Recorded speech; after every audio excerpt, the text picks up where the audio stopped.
tu as la foi, tu as la victoire. Ce n'est pas la foi qui va te donner la victoire. C'est elle-même qu'on appelle la victoire. Et quand donc tu es vaincu, ça veut dire que tu n'es pas dans la foi. Dès que tu es dans la foi, tu es dans la victoire parce que la foi elle-même, elle est la victoire. Si vous cherchez des techniques pour vous délivrer du péché, vous n'en trouverez pas. La délivrance par rapport à la puissance du péché, ce n'est pas la conséquence de simples résolutions. Mais cette délivrance-là, elle nous a déjà été acquise par Jésus-Christ dans sa croix. Le baptême chrétien a tout son sens dans le fait même que le frère ou la sœur qui est baptisé vive désormais une vie de victoire concrète sur le péché. En fait, dire que je suis devenu chrétien, ça signifie que tu es mort au péché. Le péché qui arrive dans la vie d'un chrétien. Je parle de chrétien, hein. Ce qui veut dire que si vous vous voyez maltraité sans puissance devant le péché, peut-être que vous devez aller vous demander si vous avez vraiment traversé le Jourdain avec Jésus. Aligne-toi sur le témoignage de Dieu. Il faut t'aligner sur le témoignage de Dieu. Ce que Dieu dit de toi là, il faut croire cela, il faut t'aligner là-dessus. Et tu verras, comme il a dit un jour à Moïse, si c'est sa parole ou une autre parole qui aura son accomplissement. Mais voilà ce que Dieu nous dit. Par rapport au péché là, ce n'est pas une affaire seulement de supprimer les vidéos pornographiques, de supprimer les sites pornographiques. Ce n'est pas une affaire seulement de ça. La victoire sur le péché n'est pas la résultante de simples résolutions, aussi bonnes qu'elles soient. La victoire nous a déjà été acquise par Christ dans sa croix. Nous avons déjà la victoire, frères et sœurs. Nous l'avons déjà. C'est pourquoi Paul ici, il pose une question avec... il s'exclame quoi? Il dit, mais comment ça peut se faire? Comment ça peut se faire que nous pouvons vivre encore dans le péché, nous qui sommes morts au péché? Tu ne peux rien toi-même contre quelconque péché, mais par Jésus-Christ qui te fortifie, tu as la victoire sur n'importe quel type de péché. Et en parlant ici, je mets dedans la colère. Tu as déjà la victoire sur la colère. Il ne faut pas dire que dans notre famille là c'est comme ça. Tu as déjà la victoire sur la colère. Mais ce que je dis, ce n'est pas, vous ne devez pas croire ça parce que c'est le frère Sandé qui dit. Abraham, il a cru ces paroles parce que l'apôtre dit, il était persuadé que celui qui a fait cette promesse-là, il est puissant pour aussi l'accomplir. Vous savez, toutes les fois où nous manquons de foi, c'est à Dieu que nous rendons un mauvais témoignage. C'est quand on est nous-mêmes dans la flatterie, quand on se bénit dans notre cœur, quand on se trompe là, on ne réalise pas souvent la mauvaise position dans laquelle on est pour courir à Jésus-Christ afin d'obtenir miséricorde et grâce, d'être renouvelé, d'être changé, d'être transformé réellement. Je crois aussi qu'aujourd'hui, le peu souvent de profondeur dans les prétendues conversions là, ça provient aussi en grande partie de ce que les gens n'ont même pas réalisé leur profonde dépravation. Et ils n'ont pas réalisé aussi la colère de Dieu vis-à-vis de leur mauvaise manière de vivre. Et ils n'ont pas réalisé le danger sérieux qu'ils courent en demeurant dans ces mauvaises voies. Les gens aujourd'hui, ils pensent qu'ils rendent un service à Dieu en préfréquentant peut-être quelques lieux de culte, en prenant part à des réunions chrétiennes, voilà, en étant là mercredi, vendredi, jeudi, dimanche. C'est comme c'est un service qu'ils rendent à Dieu. Non, frères et sœurs. Et toi qui es connecté, toi qui es là ce soir, je veux que tu saches que le jugement de Dieu par rapport aux pécheurs vis-à-vis de sa loi est un jugement qui n'est pas tergiversant. C'est pas un jugement qui est incertain.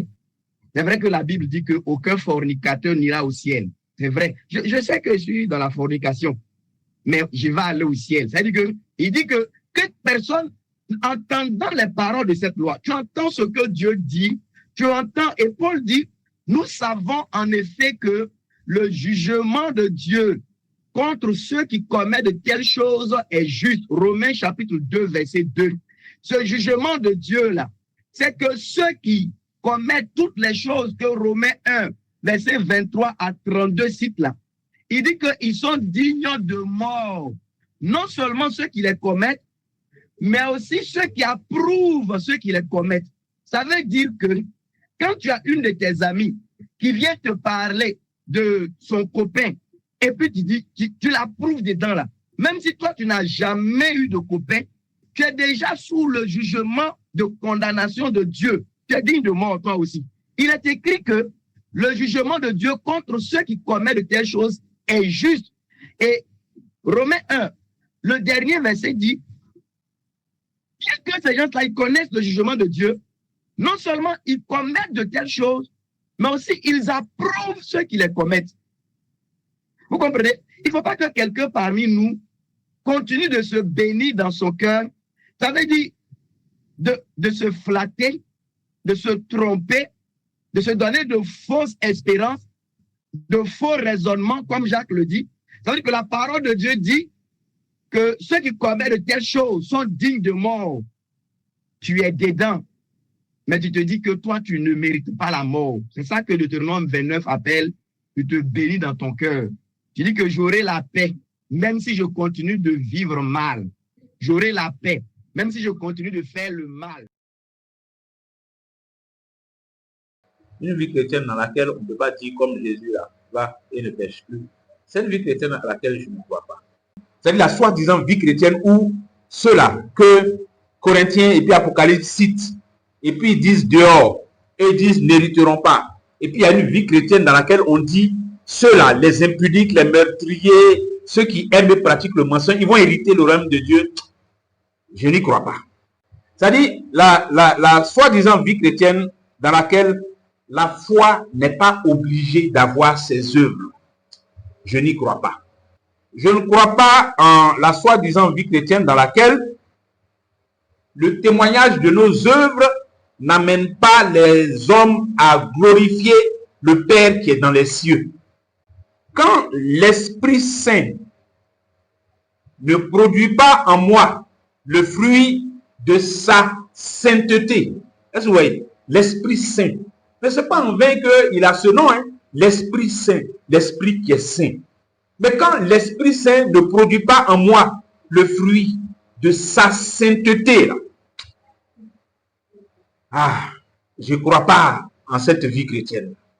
Je ne crois pas en une vie chrétienne dans laquelle les ministères qui sont donnés à l'Église, là, selon ce que les Écritures disent dans Éphésiens, les ministères qui sont donnés dans l'Église, là, ne servent pas au perfectionnement des saints. Je ne crois pas en cette Église, je ne crois pas en cette vie chrétienne-là, dans laquelle les ministères qui sont donnés ne servent pas au perfectionnement des saints. Je n'y crois pas. Et je ne crois pas en la vie chrétienne dans laquelle on prétend serrer la parole de Dieu dans son cœur, mais quand même on est indifférent au péché. Alors que le psalmiste dit, je serre ta parole dans mon cœur afin de ne pas pécher contre toi. Et on va me dire qu'il y a une vie chrétienne dans laquelle, oui, on serre la parole de Dieu dans le cœur, mais quand même on est indifférent au péché. Je ne crois pas en ça. Donc, si quelqu'un veut présenter un modèle de vie chrétienne dans lequel on fait camarade avec le péché, on fait ami avec l'iniquité, ou alors on est indulgent et tolérant face à l'iniquité, face au péché, là où les Écritures nous donnent des preuves, des traces qui montrent comment Dieu traite le péché, comment Dieu nous demande, nous appelle à traiter le péché. Et puis quelqu'un s'amuse à ça, et puis on dit, bon, voilà, il y a une doctrine qui est là que, bon, le péché, ce n'est pas une affaire aussi importante que ça, mais bon, voilà, Jésus a déjà fait, donc c'est fini. Je ne crois pas en ça. Soumettez-vous donc à Dieu, résistez au diable, et c'est suffisant pour qu'il fuit loin de vous. Soumettez-vous donc à Dieu. Se soumettre à Dieu, regardez par quoi il commence. Soumettons-nous à Dieu. Se soumettre à Dieu. C'est pour ça qu'on a dit la dernière fois que dans notre marche, dans la victoire sur le péché, nos regards ne doivent pas être tournés vers le péché. comment les Israélites avaient la guérison dans le désert quand ils avaient été piqués. Comment ils avaient la guérison? Il fallait lever les yeux vers le serpent d'airain, pas vers celui qui a mordu. C'est vers celui qui est pendu au bois. C'est vers lui qu'il faut lever les regards, pas vers la source qui a provoqué la chose, mais vers celui qui a le remède à cette chose et qui a déjà vaincu. C'est vers lui que les regards doivent se tourner. On va voir un peu ces armes-là. Parce que ça aussi, la nature de ces armes-là, ça va nous indiquer davantage. C'est quoi cette marche dans la victoire? Pourquoi Paul demande aux frères de se revêtir de toutes les armes de Dieu? Pourquoi il demande de se revêtir de toutes les armes de Dieu? Il dit afin de pouvoir tenir ferme. C'est pourquoi prenez toutes les armes de Dieu. Pourquoi? Afin de pouvoir résister. Afin de pouvoir résister dans le mauvais jour. C'est celui qui est engagé qui résiste. Celui qui n'est pas engagé ne peut pas résister. Celui qui n'est pas en train de marcher n'a pas besoin de résister. Il n'est même pas dans la marche. Donc, il n'a pas besoin de résister. C'est-à-dire celui qui ne résiste pas dit en même temps qu'il n'est même pas dans la marche. Parce que celui qui est dans la marche, il est appelé à résister. Donc, afin de pouvoir résister dans le mauvais jour et tenir ferme après avoir tout surmonté. C'est-à-dire tout n'est pas de surmonter, mais après avoir surmonté, il faut tenir ferme. Ce qui va vous permettre de manifester la victoire, ce qui va vous permettre de voir les signes de la victoire que Jésus-Christ a remportée et qu'il nous a donnée, c'est marcher dans la vérité, c'est demeurer dans la justice de Dieu, c'est vivre cette foi-là avec le zèle, donc vivre la foi, être dans la foi en Christ, c'est avoir conscience de son salut, et puis, comme les Écritures disent, travailler à son salut, et puis faire de la parole de Dieu ce pourquoi Dieu nous l'a donné, nourrir notre foi, la connaître, marcher là-dedans. Vous voyez, ce sont ces choses-là qui sont la marche dans la victoire. Ce sont ces armes-là, ces outils, ces éléments-là qui nous permettent de marcher d'une manière efficace dans cette victoire que Christ nous a acquise. Et c'est en faisant ça, c'est en étant dans la vérité, c'est en étant dans la justice de Dieu, c'est en gardant la foi, c'est en vivant cette foi-là avec zèle dans la parole de Dieu. C'est en faisant toutes ces choses-là, bien-aimés, que nous verrons la manifestation de cette victoire que Jésus-Christ nous a acquise. Aux faux chrétiens correspondent les faux prédicateurs. Aux faux croyants correspondent les faux pasteurs. Aux faux disciples correspondent les faux prophètes. Parce que quand vous êtes aussi en face de la vérité, des fois vous ne voulez pas l'accepter dans votre cœur. Et c'est pour ça que le Seigneur vous envoie aussi une puissance d'égarement pour que vous puissiez croire au mensonge. Quelqu'un vous fait balader partout, là vous croyez dans le mensonge. Mais je disais simplement que beaucoup de personnes aiment suivre ces gens-là. Parce que ces prophètes et autres là, ils n'ont pas besoin pour vous donner des révélations de votre bonne manière de marcher. Et si vous marchez droitement, je vous le dis, avec le Seigneur, mais quand vous invoquerez le Seigneur, il vous répondra. Vous ne serez pas un chrétien dépendant d'un prophète. Ici, nous apprenons aux frères et aux sœurs à développer une marche vraie avec le Seigneur. Vous ne pouvez pas réveiller les conducteurs chaque 1h du matin, 2h du matin. Il vient de faire un rêve. Il vient de faire un rêve. Et pourquoi? Tu fais un rêve là. Il faut gérer. Hein? Tu as fait un rêve. Il faut gérer. Tu es un disciple tout comme moi. Tu es un chrétien. Je suis un chrétien. On apprend aux frères et aux sœurs. Ça ne veut pas dire qu'on ne se soutient pas. Ça ne veut pas dire qu'on ne joue pas notre rôle de pasteur. Ce n'est pas cela. Mais le rôle du pasteur là, ce n'est pas vivre notre vie chrétienne à notre place. Le rôle du pasteur, ce n'est pas de vivre votre vie chrétienne à votre place. Le pasteur là, en fait, son grand rôle surtout, c'est de vous dire, regardez comment je vis et puis vivez comme je vis. C'est un modèle. Mais ce n'est pas vivre votre vie chrétienne à votre place. Avant de voyager, venez chez moi. Et priez, bénir votre voyage. Sur cette terre-là, votre plus grand besoin, c'est d'avoir le pardon de vos péchés et la vie éternelle en Jésus-Christ. Et vous allez voir ces choses-là, les révélations même des choses les plus cachées, le Seigneur les fait par son Esprit Saint. Et il les fait d'une manière même merveilleuse. Vous écoutez? Et j'y crois. Je ne suis pas de ceux qui sont contre les manifestations de l'Esprit. Parce que si nous confessons la parole de Dieu, elle rend témoignage des manifestations de l'Esprit. Il n'y a donc pas de conflit entre les deux. Mais il y a un conflit entre le vrai et le faux. C'est là qu'il y a le conflit. Et je vais vous dire, tout à l'heure je parlais de ce que vous ne pouvez pas aller consulter Baal-Zéboud et puis il va vous prêcher la repentance. Jamais. Au contraire, il va vous conforter même dans vos mauvaises voies. Ici, je vois combien de fois les frères, nous nous aimons. Les sœurs, nous nous aimons. Et je vois combien de fois on fait l'effort de prendre des nouvelles des uns des autres.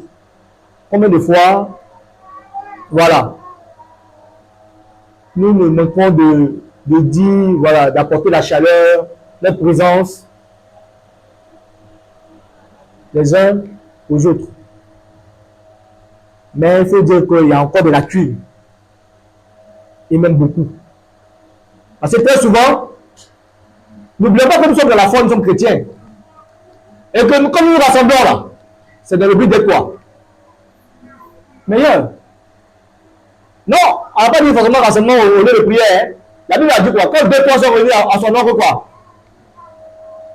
Quand 2-3 sont réunis à son nom, homme de Dieu. Donc quand tu es avec ta soeur, vous êtes 2-3, mais il y a beaucoup de choses dans l'église duquel vous pouvez parler. Il y a beaucoup de sujets de prière qui peuvent être élevés.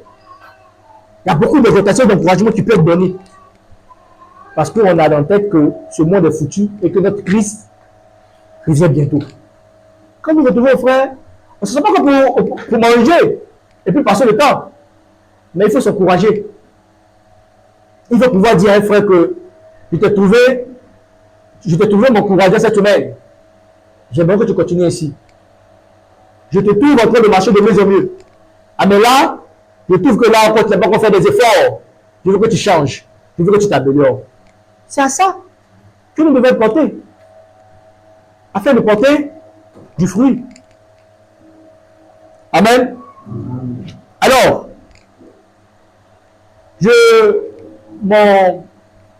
mon exhortation, comme j'ai pu le dire, c'est pas dans le but de mettre mon doigt sur toi. Ou de dire, voilà. Mais c'est un appel à produire cette foi-là que Christ, à son retour, viendra trouver. Et cette foi-là, elle doit te conduire à marcher de mieux en mieux. Elle doit te conduire à marcher de mieux en mieux. Elle doit te conduire à changer. Elle doit te conduire à enlever l'attitude mauvaise. Elle doit te conduire à être comestible. Elle doit te conduire à être une source de bénédiction et d'encouragement pour tes frères. Elle doit te conduire à produire beaucoup de fruits. Quand nous étudions la parole de Dieu, la seconde chose dont je parlais, c'est le fait de la mettre en pratique, frère.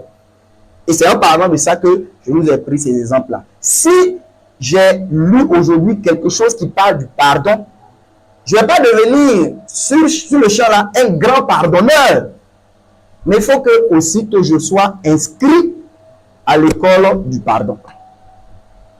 Il faut que je veille à y grandir, que je veille à y évoluer. Si j'ai lu quelque chose sur la miséricorde, vous voyez non, la miséricorde, il faut que je sois en même temps engagé dans ce chemin d'être miséricordieux.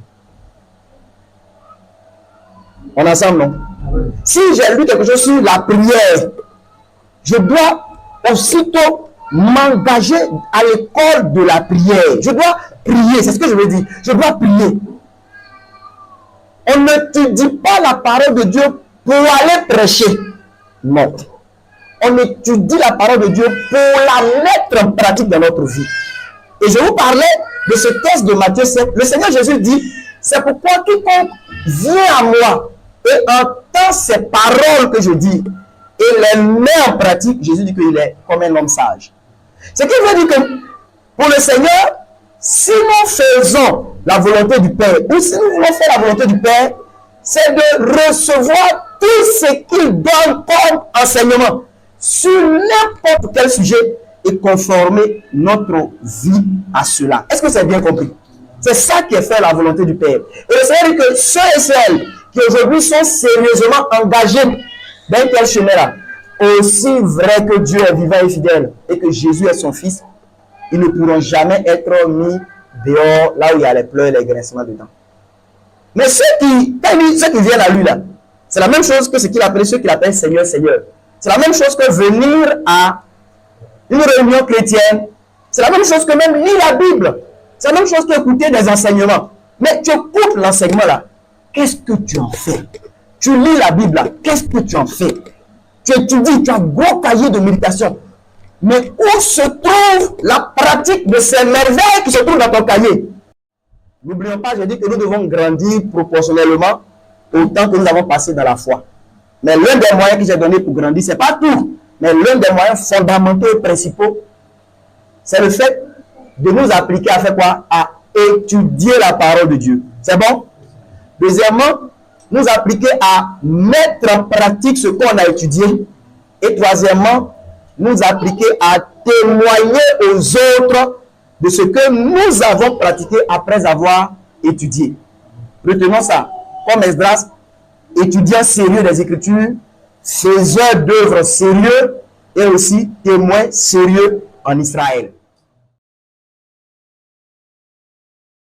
Et puis notons également que c'est le premier acte, j'allais dire, du ministère que Jésus pose après la résurrection. Le premier acte du ministère qu'il pose après la résurrection, c'est de ramener les disciples dans les Écritures. Pour cela, il avait affaire à des incrédules. Il les ramène dans les Écritures. C'est vrai, je suis là moi-même physiquement. Je peux vous parler même. Mais il faut que je vous ramène dans les Écritures. Parce qu'il faut que vous soyez enracinés, établis dans ce qui est écrit. Parce que ce qui est écrit là n'a pas été écrit en vain. Ça n'a pas été écrit comme ça pour faire décoration. Non, c'est ça là qui devait vous permettre, vous servir de base, de fondation. Si vous aviez ça, vous auriez cru en ce que j'ai dit. Si vous aviez ça, si vous aviez cru les prophètes, alors mes paroles auraient trouvé un écho favorable dans vos cœurs, dans votre esprit. Mais comme vous avez des problèmes même à croire aux prophètes, ce que j'ai dit même ne vous a rien dit. Vous avez banalisé, vous avez négligé ça. Donc venez vous asseoir, je vous ramène dans les prophètes. Ouvrons les Écritures et il leur expliqua dans toutes les Écritures ce qui le concerne. Mais parce que les Écritures parlent de lui essentiellement. Donc il fallait qu'il le fasse voir que ce que Moïse a dit, voici ce qui me concerne, voici ce que Moïse a dit, voici ce que les psaumes ont dit, voici ce que les prophètes ont dit, voilà. Et ça, c'est de moi que ça parlait, c'est de moi qu'il était question ici, c'est de moi qu'il était question ici. Donc les Écritures, bien aimés, les Écritures que nous lisons, le Seigneur Jésus est en train de remettre les Écritures au centre. C'est-à-dire, être vivant, on ne peut pas être vivant en dehors des Écritures. On ne peut pas être vivant et puis mettre les Écritures au garage, mettre les Écritures en parenthèse. On ne peut pas être vivant, on peut pas être dans les effets de la résurrection, comprendre même la réalité de la résurrection, et puis être en dehors des Écritures, et puis mettre les Écritures de côté. Non, la base, la référence incontournable, dans laquelle le Seigneur ramène tout le monde, à partir de ces deux disciples-là, c'est les Écritures. Ce que les prophètes ont dit, ce que la parole dit, la parole qu'il a dite, qui avait déjà été annoncée par les prophètes et qui s'est confirmée par son accomplissement et qui se manifeste présent devant vous par sa résurrection. Je suis là et puis je suis en train de parler. Vous voyez, et ça c'était avant même que les disciples ne se rendent compte à qui ils ont affaire. Et pour terminer, c'est exactement la même chose qu'on a dans l'histoire de Lazare et du riche homme. Le riche homme qui se lamente et puis qui dit, Père Abraham, envoie quelqu'un là-bas pour qu'il avertisse mes parents afin qu'ils ne viennent pas qui ne viennent pas ici comme moi. Mais Abraham leur dit quelque chose qui résonne avec ce que le Seigneur est en train de faire ici. Il dit, ils ont la loi et les prophètes. C'est suffisant. Pour qu'ils évitent de venir ici, là, c'est suffisant. La loi et les prophètes, ça leur suffit. Parce que s'ils ne croient pas en la loi et les prophètes, là, même si quelqu'un ressuscite d'entre les morts pour aller leur parler, ils ne l'écouteront point. Mais ce qui leur suffit, c'est de croire en ce qui est écrit, de chercher à connaître ce qui est écrit, d'y croire, de mettre leur foi là-dedans. C'est suffisant. Et je crois que c'est un appel pour nous également. C'est un appel pour nous, vivants, que les Écritures nous appellent à être. C'est vivant dans les Écritures, par les Écritures, avec les Écritures. Parce que c'est là-bas que le Seigneur lui-même ramène les disciples après sa résurrection pour leur confirmer ce qui le concerne. Vous voyez que c'est, j'ai envie de dire, le plus gros fardeau qui a été mis sur le dos de l'homme, parce que c'est lui le chef. Le plus gros fardeau, c'est le fardeau de l'amour. L'amour qui est le plus grand commandement. C'est ça aussi être chef. C'est ça être chef. Parce qu'il ne faut pas se taper la poitrine pour dire c'est moi le chef, et puis être incapable de manifester un amour d'une telle profondeur, d'une telle ampleur, d'une telle envergure à l'endroit de sa femme, ou refuser de le faire au prétexte que si ou bien ça. Non, le chef doit être capable de gérer ça. Le capitaine sur le bateau, le commandant sur le bateau, le commandant à bord, là, il doit être capable de gérer ça. Ce qui lui est demandé, sa feuille de route, c'est d'aimer sa femme de cette manière. Voilà la direction dans laquelle il doit aller, dans son amour pour sa femme. Et quand on est chef là, c'est pas la force. Quand on est chef, on doit savoir aimer comme ça. C'est ça qui montre qu'on est chef. On est capable de faire preuve de hauteur, de profondeur spirituelle devant Dieu par l'esprit. Et puis aimer sa femme de cette manière-là. Quand ton cœur n'est pas à ce niveau-là, comment tu vas pleurer devant Dieu? Comment tu vas crier à Dieu? Comment tu vas prier jour et nuit devant Dieu? Comment tu vas jeûner même devant Dieu pour que les choses qui doivent être broyées, cassées, brisées, les incrédulités, les méchancetés, tout le mal qu'on peut avoir enfoui dans le cœur et qui se manifeste par des comportements, des réactions, des attitudes vis-à-vis de sa femme, tout ça là doit être nettoyé, broyé, cassé. Et puis on doit être poli, malaxé, transformé par l'Esprit de Dieu vers cette mesure-là. C'est ça, le chef. C'est ça, le chef. Le chef, ce n'est pas d'aller la boxer ou bien de venir la rabrouer. Ce n'est pas ça, le chef. Mais le chef, c'est ça là. C'est la voie que Christ nous montre là.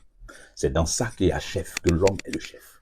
Et c'est dans ça, c'est dans la capacité de l'homme à gérer ce gros fardeau de aimer d'une manière inconditionnelle sa femme en tant que mari, que réside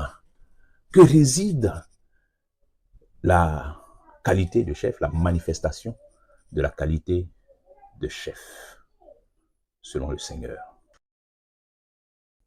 Que chacun fasse humblement ce qu'il a à faire. Que, madame, là où les Écritures te demandent de te soumettre, il faut te soumettre à ton mari. Il faut le respecter. Il faut l'honorer. Il faut faire ça. Il ne faut pas laisser les témoignages de tes copines là-bas là, t'intoxiquer. C'est pas ça. C'est pas ça. Les changements que tu veux voir là, ça va venir. Mais ça dépend aussi de toi. Hein.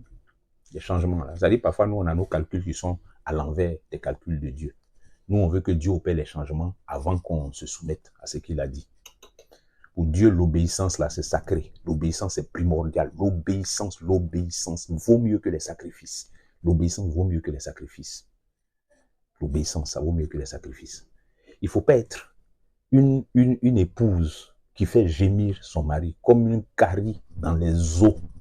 Et puis tu es maman zélée à l'église comme ça. Maman zélée à l'église. Maman zélée. La tantille de tout le monde. La tantille, c'est zéro, hein. C'est zéro. C'est zéro. Ce zèle-là, c'est un fruit pourri, souillé. Dieu ne reçoit même pas ça. Dieu ne reçoit pas ça.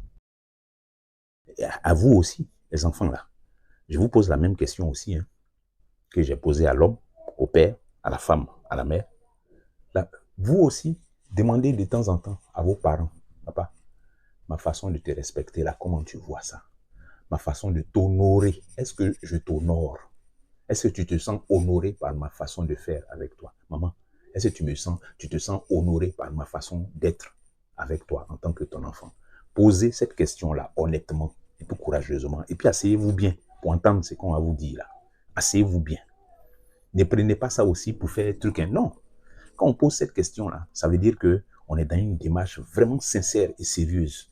Et j'exhorte les parents, si les enfants ont eu le courage de vous faire asseoir et puis de vous poser cette question-là, répondez-y. N'ayez pas peur de les choquer. N'ayez pas peur. Dites-leur toute la vérité. Parce que s'ils entrent dans cette démarche, c'est une chose excellente. Ça veut dire qu'ils sont dans les dispositions, ils ont compris les choses qu'on a expliquées dans cet enseignement, et ils sont dans les dispositions de redresser leur voix. C'est Dieu qui est en train de créer ce mouvement dans leur esprit. Recevez-les, mais parlez-leur selon la vérité. Dites-leur la vérité. Pas de façon méchante ou bien blessante, mais dites-leur la vérité de comment vous ressentez leur attitude vis-à-vis de vous. S'il y a des exemples précis, donnez les exemples. Faites comme ça.